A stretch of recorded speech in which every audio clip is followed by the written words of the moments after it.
नमस्कार, बहुत स्वागत है आपका न्यूज 18 के डिजिटल प्लेटफॉर्म पर। मैं हूं आपके साथ अंशिका पाठक।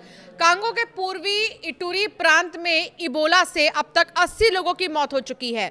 246 संदिग्ध मामले सामने आए हैं। विश्व स्वास्थ्य संगठन यानी WHO ने इसे ग्लोबल हेल्थ इमरजेंसी घोषित किया।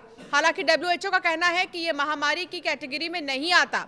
कांगो के स्वास्थ्य मंत्री सैमुअल रोजर कंबर के मुताबिक पहला मामला एक नर्स का माना जा रहा है, जिसकी 24 अप्रैल को मौत हो गई थी। जांच में तब तक इबोला के स्ट्रेन के 8 मामलों की पुष्टि हुई है। बता दें कि बुंडू बुग्यो स्ट्रेन के 8 मामलों की पुष्टि हुई है। बीमारी फिलहाल इतूरी प्रांत के बुनिया और रवामपारा और मोंगवालू इलाकों तक पहुंच चुकी है। कांगो में 1976 में पहली बार इबोला सामने आया था। यह देश में इसका 17वां मामला है। एक्सपर्ट्स बताते हैं कि इस बार इबोला का बुंडी बुग्यो स्ट्रेन मिला है, जबकि कांगो में पहले ज्यादातर मामले जायरे स्ट्रेन के रहे हैं। इससे चिंता बढ़ चुकी है क्योंकि इबोला के मौजूदा कई इलाज और टीके जायरे स्ट्रेन को ध्यान में रखकर बनाए गए थे। इतूरी प्रांत की राजधानी बुनिया में लोगों ने डर का माहौल बताया है। स्थानीय निवासी जीन मार्क ने कहा कि पिछले एक हफ्ते से लगातार मौतें हो रही हैं। कई बार एक ही दिन में 2 से 3 या उससे ज्यादा लोगों का अंतिम संस्कार करना पड़ रहा है। उन्होंने ये भी बताया कि शुरुआत में लोगों को समझ ही नहीं आया कि बीमारी आखिर है क्या। हालांकि बुनिया में बाजार और सार्वजनिक जगहों पर सामान्य गतिविधियां जारी हैं।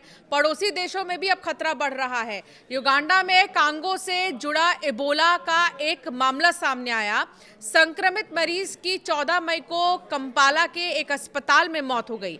बाद में शव कांगो वापस भेज दिया गया है। युगांडा ने फिलहाल किसी दूसरे स्थानीय मामले की पुष्टि नहीं की है। अफ्रीका की सार्वजनिक स्वास्थ्य एजेंसी ने युगांडा और दक्षिण सूडान में बीमारी फैलने का खतरा जताया। केन्या ने भी क्षेत्रीय आवाजाही को देखते हुए एहतियात बढ़ा दी है। सरकार ने इबोला की तैयारी के लिए अलग टीम बनाई है और सभी एंट्री पॉइंट्स पर निगरानी कड़ी कर दी गई है। इबोला पहली बार 1976 में सामने आया था। पूरी दुनिया में इबोला वायरस डिसीज, जिसको EBD कहा जाता है, पीड़ित मरीजों में 25% से 90% की मौत हो चुकी है। इबोला वायरस पहली बार 1976 में अफ्रीका में सामने आया था। उस समय सूडान और तत्कालीन जायरे यानी जो कि अब डेमोक्रेटिक रिपब्लिक ऑफ कांगो है में इसके मामले मिले थे।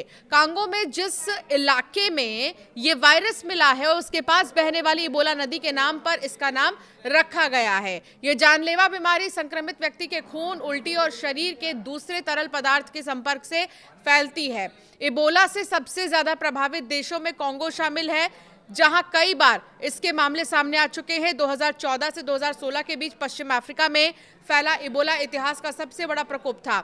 इस दौरान 11,000 से ज्यादा लोगों की मौत हो चुकी थी। बाद के वर्षों में वैक्सीन और इलाज विकसित होने से हालात संभालने में मदद मिली, लेकिन अलग अलग स्ट्रेन सामने आने पर चुनौती बढ़ जाती है। ऐसे ही हंटा वायरस की भी बहुत चर्चा हो रही है कि हंटा वायरस भी धीरे धीरे पैर पसार रहा है। कर्नाटक में या केरला में अगर मैं गलत ना हूं तो एक मामला सामने आया है हंटा वायरस का, और विदेशों में हंटा वायरस के मामले सामने आ रहे हैं। तो इस तरह के कुछ वायरसेस हैं जो कि अब धीरे धीरे फैल रहे हैं। और सबसे बड़ी बात ये, इबोला को लेकर वर्ल्ड हेल्थ ऑर्गेनाइजेशन ने चिंता जाहिर की और इमरजेंसी बताया है इसे, क्योंकि 80 लोगों की मौत हो गई है कांगो में। हालांकि अब ये देखना होगा कि इस वायरस पर कैसे कंट्रोल किया जाता है। एकमात्र विकल्प है सावधानी बरतना।